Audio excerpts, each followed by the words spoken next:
الحمد لله نحمده ونستعينه ونستغفره ونؤمن به ونتوكل عليه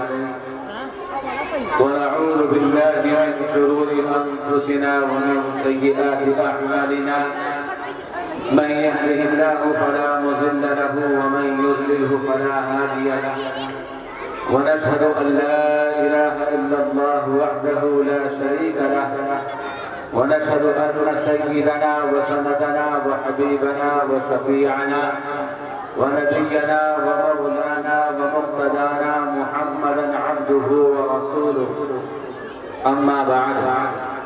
قال الله تبارك وتعالى في القرآن الكريم فأعوذ بالله من الشيطان الرجيم بسم الله الرحمن الرحيم قل إن كنتم تحبون الله فاتبعوني يحببكم الله ويغفر لكم ذنوبكم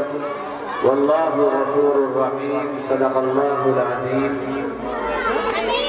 قال النبي صلى الله عليه وسلم لا يؤمن أحدكم حتى أكون أحب إليه من والده وولده والناس أجمعين وقال النبي صلى الله عليه وسلم اسمع يسمع لك أو كما قال عليه الصلاة والسلام قابل قدر بزرگوں عزیز نوجوانوں الحمدللہ آپ کے مدرسہ امداد العلوم کا سالانہ اجلاس زیر اہتمام حضرت اقدس جناب مولانا محمد کلیم صاحب بریلوی بڑی بس و احتشام کے ساتھ گزشتہ سال کی طرح منعقد ہو رہا ہے اور آپ کی محبتوں میں چل کر آپ سے عقیدت کا اظہار کرتے ہوئے علماء کرام جو دور دراز سے تشریف لا رہے ہیں وہ انشاءاللہ قریب ہی آپ کے درمیان میں پہنچنے والے ہیں میں تو آپ کا جانا اور پہچانا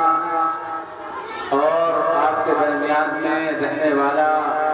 اور روز بروز آپ سے ملاقات کا شرف حاصل کرنے والا میں تو ادنا سا طالب علم ہوں حضرت مولانا کلیم صاحب کی دعوت پر مجھے حاضری کا شرف حاصل ہوا آپ سے بے انتہا محبت ہے پیار ہے ابھی ایک جلسے سے فارغ ہوتے ہوئے سیدھا آپ کے یہاں پر پہنچا ہوں اور حضرت مولانا کلیم صاحب سے یہ بات رکھتے ہوئے اور درخواست کرتے ہوئے کہ مجھے سب سے پہلے کچھ بولنے کا اور سبق سنانے کا موقع مرحمت کر دیا جائے کیونکہ یہاں سے فراغت کے بعد پھر گاؤں کاٹا میں بھی آپ کے جلسہ ہے اور الحمدللہ وہاں پر بڑی عظیم شخصیت حضرت رائے بھائی وہ تشریف لائیں گے انشاءاللہ بہرحال باشد بنانے بکڑی آپ حضرات کے سامنے خطبے کے بعد قرآن کریم کی ایک آیت اور اللہ کے پیارے پیغمبر حضرت محمد مصطفیٰ صلی اللہ علیہ وسلم کی دو حدیثیں پڑھی ہیں قرآن کریم کے اندر اللہ تبارک و تعالی ارشاد فرماتے ہیں اے نبی آپ ان لوگوں سے کہہ دیجئے کہ اگر یہ لوگ مجھ سے محبت کرنا چاہتے ہیں اور مجھ سے عشق کرنا چاہتے ہیں تو اس کا طریقہ یہ ہے کہ وہ آپ کا اتباع کر لیں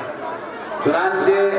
اللہ کے نبی نے فرمایا اے لوگوں اگر اللہ سے محبت کرنا چاہتے ہو تو مجھ سے محبت کر لو مجھ سے محبت کرنے کے عوض میں اللہ تبارک و تعالی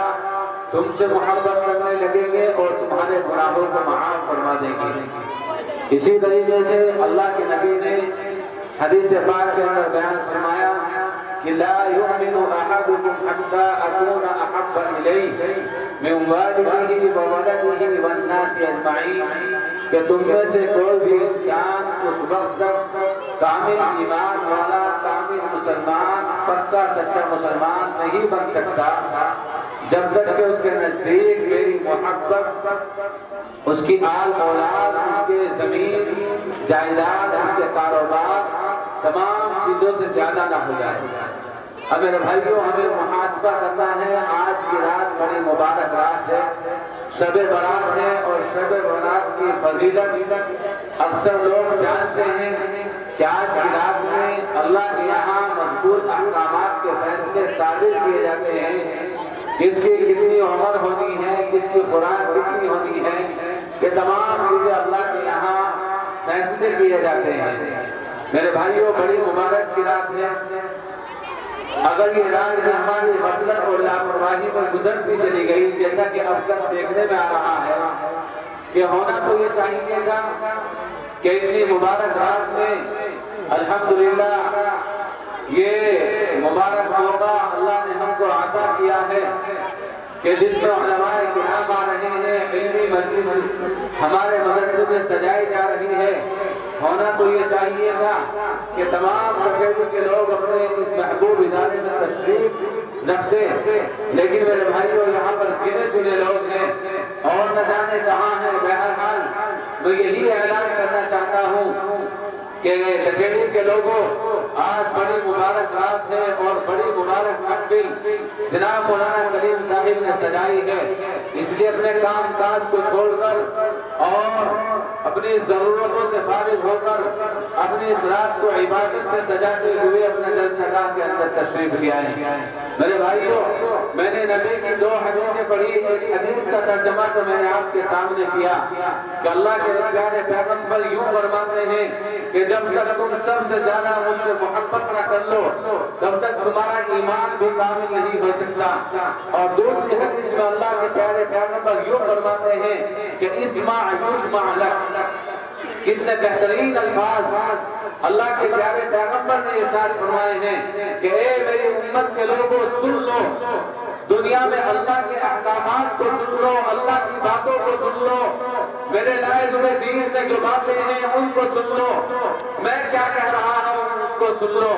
میرے صحابہ کیا کہہ رہے ہیں اس کو سن لو۔ اگر تمہاری یہ عادت بن گئی کہ تم میری باتوں کو سننے لگے، میرے لائے ہوئے شریعت کی باتوں پر عمل کرنے لگے، اللہ نے قرآن کریم کے اندر کیا فرمایا ہے اس کو سننے لگے، تو یاد رکھنا تمہاری دنیا میں بھی سنی جائے گی اور آخرت میں بھی سنی جائے گی۔ اور اگر تم نے اللہ کے احکامات کو نہ سنا، میں آپ کے سامنے اپنی حدیثوں کو بیان کرتا رہا، قرآن کریم کا ترجمہ کرتا رہا، قرآن کریم تم کو سناتا رہا، میرے صحابہ وہ میری سیرت تم کو پڑھ کر سناتے رہے، میری تاریخ تم کو بتاتے رہے، تم میرے صحابہ کی زندگی کو پڑھتے رہے، علماء چیخ چیخ کر تمہارے سامنے، علماء چیخ چیخ کر اور بڑے شور و غل کے ساتھ تمہیں بتلاتے رہے کہ اے مسلمانوں، اللہ کا قرآن یوں کہہ رہا ہے، نبی نے حدیث کے اندر یوں بیان کیا ہے، اور نبی کے صحابہ اس طریقے سے طرز زندگی اپنائے ہوئے تھے، نبی کے صحابہ اپنے نبی سے اس طریقے سے محبت کیا کرتے تھے، اس کو محبت کا اظہار تھا، ان کا یہ اعلیٰ درجہ تھا۔ میرے بھائیوں، اگر تم نے ان باتوں کو نہ سنا اور اپنی منمانی میں زندگی گزارتے چلے گئے اور اپنی خواہشوں پر عمل کرتے رہے، یاد رکھنا تکیڑی کے غیور مسلمانوں، ہماری نہ اس کائنات میں سنی جائے گی اور نہ آخرت میں سنی جائے گی۔ اور ایسا ہی ہو رہا ہے کہ آج کا مسلمان نبی کی باتوں کو سننے کے لیے تیار نہیں ہے۔ اللہ کا قرآن کیا کہہ رہا ہے، مساجد کے ممبروں سے کیا صدائیں بلند کی جا رہی ہے، اجتماعات میں کیا کہا جا رہا ہے، دعوت و تبلیغ میں تمہیں دعوت کے ساتھی کیا کیا پڑھ کر سنا رہے ہیں، تمہارے دروازوں پر پہنچ کر تمہیں قال اللہ قال رسول کی صدائیں تمہارے کانوں میں ڈال رہے ہیں اور تمہیں بتلا رہے ہیں کہ حضرت جی مولانا الیاس نے اپنا طرز زندگی کس طریقے سے بنایا تھا، انہوں نے اپنے آپ کو نبی کی سیرت میں ڈھالا، ہمارے اور بزرگوں کا نام تمہارے سامنے لے کر پکارتے رہے، لیکن میرے بھائیوں ہماری طرز زندگی اس طریقے کی ہو چکی ہے کہ کوئی جماعت آئی ہوئی ہو یا علماء کا جمع غفیر ہمارے درمیان میں پہنچا ہو یا اجتماعات ہو رہے ہوں یا جلسے جلوس ہو رہے ہوں، لیکن میرے بھائیوں ہمیں تو مطلب ہے اپنی خواہشوں پر عمل کرنے سے، ہمیں تو مطلب ہے اپنی دنیاوی زندگی سے، ہمیں تو مطلب ہے اپنی کمائی سے۔ ہماری زندگی کے اندر اگر ہمارا کوئی مین مقصد ہے، وہ مقصد ہے روپیہ پیسہ، وہ مقصد ہے اپنی راہ خوشی کرنا، وہ مقصد ہے ہمیں اقتدار چاہیے، ہمیں منصبی پنا چاہیے، ہمیں حکومت چاہیے، ہمیں طرح طرح کے عہدے چاہیے۔ میرے بھائیوں، اللہ کے نبی سے پیار اور محبت نہیں ہے، نبی کی سیرت سے پیار اور محبت نہیں ہے تو یاد رکھو، نبی کے چوٹ پر فرمایا ہے کہ اگر میری سنو گے تو دنیا میں بھی سنی جائے گی، آخرت میں بھی سنی جائے گی، نہیں سنو گے تو کہیں بھی تمہاری نہیں سنی جائے گی۔ آج ایسا ہی ہو رہا ہے کہ ہم لوگ سننے کے لیے تیار نہیں ہیں، ہم لوگ ماننے کے لیے تیار نہیں ہیں، تو کہاں پہ ہمیں عزت نصیب ہو رہی ہے، کہاں پر ہماری بے عزتی نہیں کی جا رہی ہے، کہاں پہ ہمیں عہدے حاصل ہیں، کون ہماری ماننے کے لیے تیار ہے؟ آپ کہیں تک چلے جاؤ، ہماری کوئی کہیں بھی ماننے کے لیے تیار نہیں ہے، کوئی سنوائی ہماری نہیں ہو رہی ہے، اور ہم اخباروں کی زینت بن کر رہ گئے ہیں، ہم طرح طرح کے چرچوں کی زینت بن کر رہ گئے ہیں، ہم اپنی قیاس آرائیوں میں مشغول ہو کر رہ گئے ہیں، ہم نے نبی کی اس حدیث کو نہ پڑھا، نبی کی اس حدیث کو نہ سنا۔ ارے دکھیڑی کے غیور مسلمانوں، نبی نے تو آج سے 1450 سال پہلے کہہ دیا تھا، اے مسلمانوں، زندگی گزارنے میں آپ اس حدیث کو اپنا دستور بنا لو، دستور حیات بنا لو کہ اگر تم میری سنو گے تو تمہاری بھی سنی جائے گی، اللہ سنیں گے، دنیا بھی تمہاری کامیاب ہوگی، آخرت بھی تمہاری کامیاب بنے گی۔ لیکن ہم کتنی سن رہے ہیں؟ کیا محبت ہے؟ کب سے چڑھا رہے ہیں علماء کرام، حضرت مولانا کریم صاحب، آپ کو ایک مہینہ پہلے سے جلسے کی اطلاع دی گئی، آپ کو مسجد کے ممبر سے بھی آواز دی گئی، میں نے ان کے ہاتھ میں دیکھا کہ ایک رجسٹر ہے اور اس میں نام لکھے ہوئے ہیں کہ معزز حضرات، میں نے ان کے نام لکھے ہیں، اور یاد رکھنا میرے بھائیوں، ہر گاؤں میں، ہر گھر میں، ہر محلے میں بڑے ذمہ دار بھی ہوتے ہیں، اور جن کی رعایت کی جاتی ہے، جن کی ماتحتی میں لوگ چلا کرتے ہیں، انہوں نے ان لوگوں کے نام لکھے، لیکن وہ بھی سننے کے لیے تیار نہیں ہے، وہ بھی ماننے کے لیے تیار نہیں ہے۔ ارے دکھیڑی کے غیور مسلمانوں، آپ کے لیے صحابہ کہاں سے لائے؟ آپ کے لیے نبی کہاں سے لائے؟ یہ تو نبوت کا سلسلہ بھی ختم ہو چکا ہے، صحابہ کا سلسلہ بھی ختم ہو چکا ہے، اب تو اگر آپ کے درمیان ہے تو یہی گناہوں کی مٹیاں جیسے بھی کچھ ہیں، اللہ کے نیک بندے، یہی علماء کرام کی جماعت ہے، اب کوئی نبی آنے والا نہیں ہے، اب کوئی صحابی آنے والا نہیں ہے، اگر زندگی گزارنی ہوگی اب تو انہی کی سن کر گزارنی ہوگی، اگر زندگی گزارنی ہوگی اب تو انہی کی مان کر زندگی گزارنی ہوگی، یہی آپ کی زندگی کو سنوارنے والے ہیں، یہی آپ کے رہبر ہیں، یہی آپ کے رہنما ہیں۔ ہم کہاں سے رہنما تلاش کرنے لگے ہیں؟ ہم کون سے رہبر تلاش کرنے لگے ہیں؟ ہم کس چیز کے منتظر ہیں؟ کون سی وہ قوم آئے گی جو ہمیں پکڑ کر مسجدوں میں لا کر بٹھائے گی؟ کون سی وہ قوم آئے گی جو ہمیں لا کر مدارس سے جوڑے گی؟ میرے بھائیوں، دکھیڑی کے غیور مسلمانوں، کوئی آنے والا نہیں ہے، کوئی آپ کے لیے آنے والا نہیں ہے۔ اگر آپ کے لیے کوئی تڑپنے والا ہے، آپ کی نسل روگی کوئی دیکھ بھال کرنے والا ہے، کوئی آپ کی فکر کرنے والا ہے، آپ کے جنازوں کے پاس کھڑا ہونے والا ہے، آپ کو تجہیز و تکفین کے مسائل سمجھانے والا ہے، آپ کو نمازوں میں کیا پڑھا جاتا ہے، کن چیزوں سے نمازیں ختم ہوتی ہے، دعوت و تبلیغ میں نکلنے کا کیا فائدہ ہے، روزے رکھنے کا کیا فائدہ ہے؟ میرے بھائیوں، آپس میں پیار اور محبت کا کیا فائدہ ہے؟ آپس میں اتحاد و اتفاق سے کتنا بڑا فائدہ ہوتا ہے، آپس میں اختلاف کے کیا نقصانات ہیں، آپس میں غیبت کے، چغل خوری کے کیا نقصانات ہیں؟ میرے بھائیوں، اگر کوئی ہے تو یہ علماء کرام کی جماعت ہے، آپ کے لیے سب سے زیادہ خیر خواہ، آپ کی سب سے زیادہ محبت کرنے والے یہی مولانا کریم صاحب ہیں، آپ کے یہاں پر رہ رہے ہیں، آپ کی نسلوں کو سنوار رہے ہیں، طرح طرح سے مجھ سے مشورہ کرتے رہتے ہیں کہ پڑھائی کا نظام کس طریقے سے اعلیٰ معیار پر پہنچے، کس طریقے سے دکھیڑی کے طلباء ہم سے جڑنے والے بنے، کس طریقے سے دکھیڑی کے لوگ مدرسے سے محبت کرنے والے بنے۔ میرے بھائیوں، یہ مدرسے کو کوئی اپنے سر پر اٹھا کر لے جانے والے نہیں ہے، یہ مسجد کو کوئی اپنے سر پر اٹھا کر لے جانے والے نہیں ہے۔ ایک عالم دین کیوں اتنی طرف کر رہا ہے، کیوں اتنی آپ سے محبت کا اظہار کر رہا ہے؟ وہ جانتا ہے، اللہ کے وعدوں پر یقین کرتا ہے کہ اللہ نے یہ وعدہ کیا ہے کہ اگر میرے دین کی خدمت کرتے رہو گے، مجھ سے محبت کرتے رہو گے، تو تمہاری دنیا بھی کامیاب بناؤں گا، تمہاری آخرت بھی کامیاب بناؤں گا۔ ان سچے اور مخلص لوگوں کو دیکھ کر دکھیڑی کے غیور مسلمانوں، ہم کو سمجھ کیوں نہیں آتی ہے؟ ان کے بھی آل اولاد ہے، اگر یہ بزنس کرنا چاہتے تو یہ بھی آپ کی طرح کر سکتے تھے، اگر یہ دنیا میں قدم بڑھانا چاہتے تو قدم بڑھا سکتے تھے، اگر یہ اعلیٰ مکان بنانا چاہے تو بنا سکتے تھے، اگر یہ راجنیتی میں آنا چاہے تو آ سکتے تھے، لیکن نہیں، یہ جانتے ہیں اگر کامیابی ہے تو قرآن کریم سے تعلق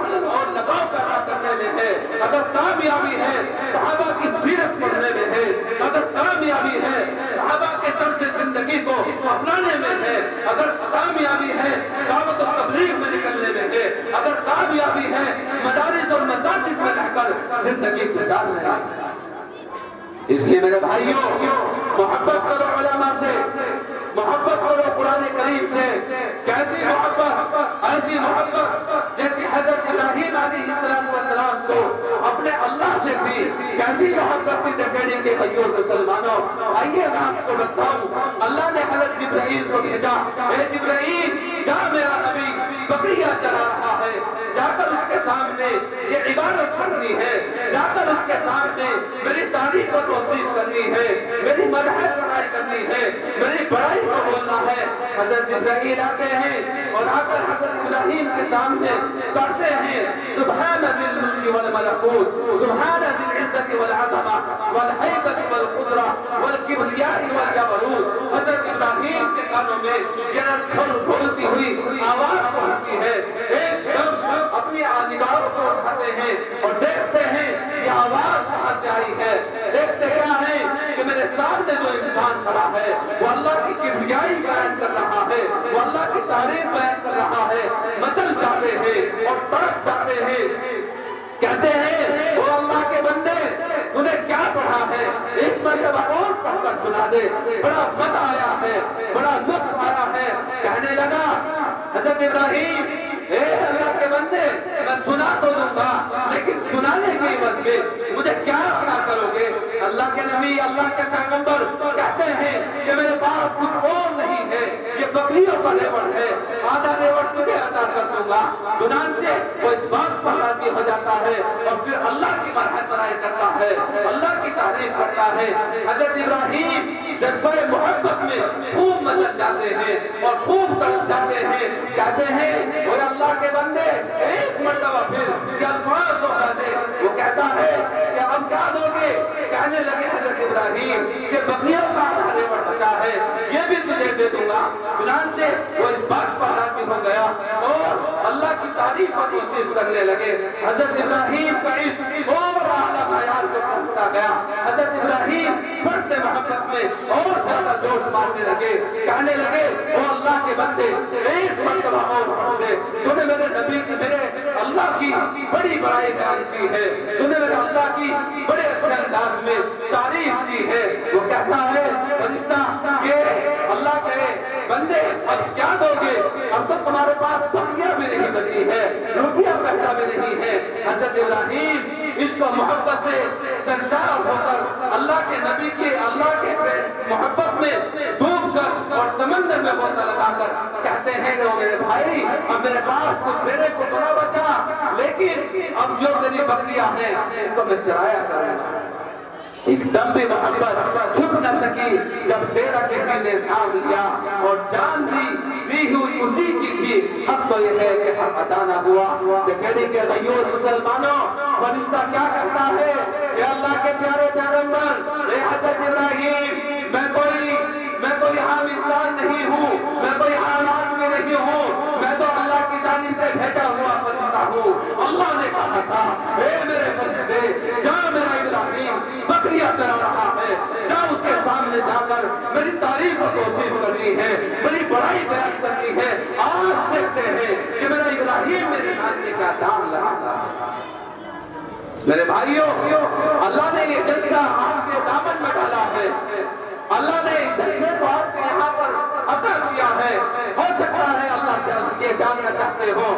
سکتا ہے اللہ آپ کو آزما رہے ہو کہ آج شب برات کا موقع ہے، دکڑی میں یہ جلسہ ہم نے عطا کیا ہے۔ دیکھتے ہیں دکڑی والوں کے سامنے مائک کے ذریعے سے میری تعریف و توصیف ان کے کانوں میں جائے گی، میرے نبی کی سیرت و علماء پڑھ کر سنائیں گے، میرے صحابہ میرے نبی کے صحابہ کی تاریخ دکڑی کے لوگوں کو پڑھ کر سنائیں گے۔ آج دیکھتے ہیں کہ دکڑی کے لوگ کیا دام لگاتے ہیں۔ میرے بھائیوں، ہو سکتا یہ بھی ہے کہ اگر ہم نے آج دکڑی والوں اگر اللہ کے نام کے دام لگا دیے، اللہ کی محبت میں سرشار ہو کر یہ مبارک رات گزار دی، ہو سکتا ہے اللہ ہمارے لیے اچھے فیصلے کر دے۔ اور اگر آج لاپرواہی اور غفلت کی زندگی ہم نے گزاری، شب برات کا مبارک موقع ہے، ہو سکتا ہے اللہ ہماری زندگی میں نقصانوں کو مقدر فرما دے، مسائل و مشکلات کو ہمارے بارے میں لکھ دیا جائے کہ میرے فرشتوں دکڑی کے لوگوں کو بڑا سمجھایا گیا،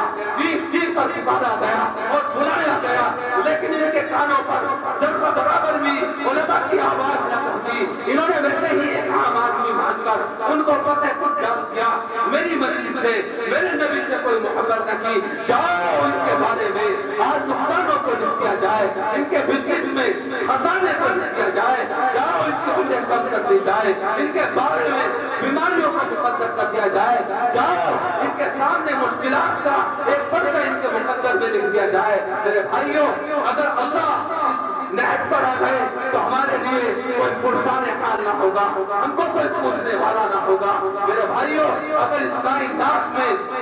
ہم سب کے بڑے محسن کوئی ہے تو اللہ تبارک و تعالیٰ کی ذات ہے۔ اللہ کے بعد اگر سب سے بڑے محسن ہیں تو نبی کریم صلی اللہ علیہ وسلم کی ذات ہے۔ اور دکڑی کے مسلمانوں، اللہ کی محبت میں سرشار ہونے کی ضرورت ہے۔ واقعی ہمیں ہماری عورتوں کو بھی ہمارے مردوں کو بھی حضرت زنیرہ جیسی زندگی بنانے کی ضرورت ہے۔ کیا تھا؟ ابو جہل کی خادمہ تھی، چپکے سے ایمان لے آئی۔ ابو جہل کو پتہ لگتا ہے میری بالی ایمان لے کر آئی ہے، اللہ کو ماننے لگی ہے، نبی کو ماننے لگی ہے، بلاتا ہے بڑی بزرگ خاتون تھی، زنیرہ ایمان لے کر آئی ہو، نبی کا کلمہ پڑھ دیا ہے، کہتی ہے ببال کے دوحل کہتی ہے ہاں ہاں ابو جہل میں اللہ کو نہیں مان لائی ہوں، اللہ کو ماننے لگی ہوں، نبی کا کلمہ لا الہ الا اللہ میرے دل میں بچ چکا ہے اور میری زبان پر جاری ہو چکا ہے، میرے آدھے جوارے میں بچ چکا ہے۔ ہاں ہاں میں کلمہ لا الہ الا اللہ کی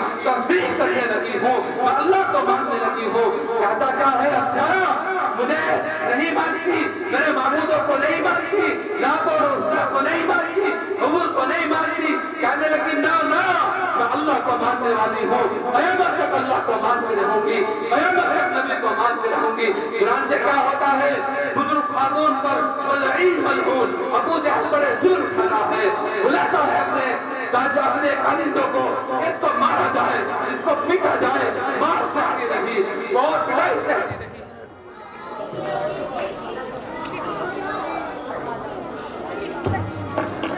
مار سکتی رہی، پٹائی جھیلتی رہی اور اللہ کی خاطر سب کچھ برداشت کرتی رہی۔ میرے بھائیوں، سنو اللہ کی محبت کو، سنو اللہ کی عشق کو، کیسی محبت کرنے والی وہ خاتون تھی، کیسے محبت کرنے والے وہ ثابت امتوں کے لوگ تھے۔ میرے بھائیوں، ابو جہل کہتا ہے ایک دھماکہ مارتا ہے، اتنی زور سے مارتا ہے کہ جیسے ہی مارتا ہے حضرت زنیرہ کی بینائی چلی جاتی ہے اور وہ نابینا ہو جاتی ہے۔ اب ابو جہل کہتا ہے کہ وہ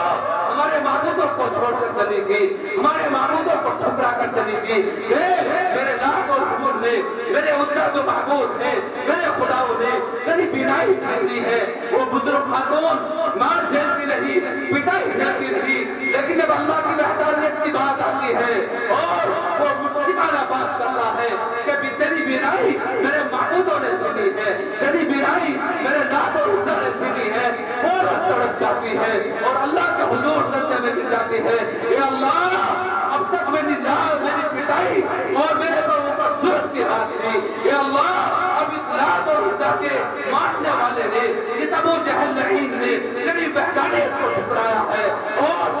طاقت کو بتلایا ہے، تیری قوت کو بتلایا ہے، تیری جباری کو للکارا ہے۔ اے اللہ میری آپ کی بنائی لوٹا دے اور دکھا دے اس مظہور کو، دکھا دے اس لعین کو کہ اس دنیا کو چلانے والا، اس کائنات کا مالک لات نہیں ہے، عزا نہیں ہے، حبل نہیں ہے، تم جیسے کہ اور نہیں ہو، بلکہ اس دنیا کو چلانے والا کوئی اور ہے، اس کائنات کا مالک کوئی اور ہے، اور وہ میرا اللہ، وہ میرا واحد خالق، وہ میرا مالک ہے۔ میرے بھائیوں ایسی محبتیں کرنے کی ضرورت ہے، ایسی محبتیں ہوگی انشاءاللہ کامیابی ہمارا مقدر بنے گی۔ آج ہم صبح ہو رہے ہیں، آج ہمارے سنسدوں میں آج ہمارے لیے کیا کیا نہ بنایا جا رہا ہے، کہیں پر طلاق کے مسائل کو چھیڑا جا رہا ہے، ہمارے قرآن سے چھیڑخانی کی جا رہی ہے، ہماری مسجدوں سے چھیڑخانی ہے، ہمارے ممبروں سے چھیڑخانی ہے، کہیں پر وقت ترمیمی بل کے مسائل کو پیدا کیا جا رہا ہے، کہیں پر طرح طرح کے قانون بنائے جا رہے ہیں۔ وہ کیوں؟ اس لیے کہ ہم نے پابند شریعت ہو کر نہ دکھلایا، ہم نے نمازی بن کر نہ دکھلایا، ہم نے مسجدوں کی محبت کو نہ دکھلایا، ہم نے علماء کی محبت کو نہ دکھلایا، ان مدارس کی محبت کو نہ دکھلایا۔ تبھی تو یہ ہوتا ہے کہ علماء کو اٹھایا، ان کو سلاخوں کے پیچھے ڈال دیا، علماء کو ٹنگنوں میں پکڑا، ان کو مار دھاڑ کر دی گئی، اور مسجدوں کے اوپر سے کبھی مائک کے اوپر کیا نام ایکشن لیا جاتا ہے، کبھی ممبروں پر ایکشن لیا جاتا ہے۔ میرے بھائیوں جن قوموں نے اپنے مذہب کا بے نقاب بن کر دکھایا ہے، اپنے مذہب کا پابند بن کر دکھایا ہے، ان کے لیے کوئی قانون نہیں ہے، ان کے لیے کوئی سنسد میں آواز نہیں ہے۔ میں آپ کو بتاتا چلوں ہے بہت ساری ایسی قومیں ہیں کہ جو اپنے مذہب میں ماننے والی ہے، اپنے مذہب کی ایک ایک بات پر عمل کرنے والی ہے، ان کے لیے کوئی روک ٹوک نہیں ہے، ان کے لیے کوئی پابندی نہیں ہے۔ اگر پابندی ہے تو ہمارے لیے ہے، وہ ہماری ہی کمی ہے، وہ ہماری ہی گستاخی ہے۔ کاش ہم مسجدوں سے محبت کرنے والے ہوتے، کاش ہم بازاروں میں قرآن کے پابند ہوتے، کاش ہم گھروں میں قرآن کے پابند ہوتے، کاش ہم مسجدوں میں قرآن کے پابند ہوتے، تو ہمارے لیے کوئی قانون نہ بدلا جاتا۔ اگر ہمارے لیے یہ اعلان کیا جاتا کہ قرآن کے ماننے والے ہیں، بڑے سچے ہیں، عاشق رسول ہیں، جو ان کے مذہب نے بیان کیا ہے، اسی پر ان کو ہم چل رہنے دو۔ میرے بھائیوں اس لیے اب بھی ہم اور اگر پابند شریعت بن جائیں، قرآن کو ماننے والے بن جائیں، تو اللہ کی طرف سے ہمارے لیے کامیابی اور نصرت اتر آئے گی۔ ہمارے لیے وہی وعدہ ہے جو اللہ نے پہلے لوگوں کے لیے کیا ہے۔ قرآن کریم کہہ رہا ہے وَأَنْتُمُ الْأَعْلَوْنَ إِن كُنتُم مُؤْمِنِينَ کہ تم ہی سربلند رہو گے بشرطے کہ تم پکے سچے مسلمان بن کر زندگی گزارو۔ میں آخر میں آپ سے ایک وعدہ لیتا ہوں کہ انشاءاللہ اور علماء آنے والے ہیں، اپنے مولانا کلیم صاحب کا کو دھیان رکھنا ہے۔ واقعی ان کے ذریعے سے دکھیڑی میں علمی انوار و برکات کی بارشیں ہو رہی ہیں، بڑی خوشی ہوتی ہے جب ان کے زیر نگرانی، ان کے زیر اہتمام میں یہاں پر علمی فضائیں دیکھتا ہوں۔ الحمدللہ اس سال انہوں نے عالمہ کا کورس بھی شروع کرایا اور بچے بڑی محنت سے پڑھ رہے ہیں، خود حضرت والا بڑی محبت کرتے ہیں اور بڑے پابند ہیں آپ کے، اور آپ کا بڑا دھیان رکھتے ہیں۔ میں ان سے کہہ دیتا ہوں فون پہ کہ چلو مولانا کھلا جگہ چلنا ہے، کیونکہ میں تو امامت کے فرائض انجام نہیں دے رہا ہوں، لیکن ان کی جانب سے یہی عذر ہوتا ہے مولانا صاحب نماز پڑھانی ہے، مدرسے میں کوئی نہیں ہے، مدرسے کا دھیان رکھنا ہے، بچے اکیلے رہ جائیں گے۔ میرے بھائیوں اتنی محبت کرنے والے عالم اگر آپ کے پاس ہو تو ان کی قدر کرنے کی ضرورت ہے۔ آپ کی محبت کو کب دیکھی جائے گی؟ جب تک مولانا کلیم صاحب آپ کو یہاں سے رخصت نہ کر دے، اس وقت تک آپ کو یہیں پر بیٹھے رہنا ہے۔ تو انشاءاللہ بیٹھیں گے سر، انشاءاللہ اللہ عمل کی توفیق عطا فرمائے۔ وآخر دعوانا الحمدللہ۔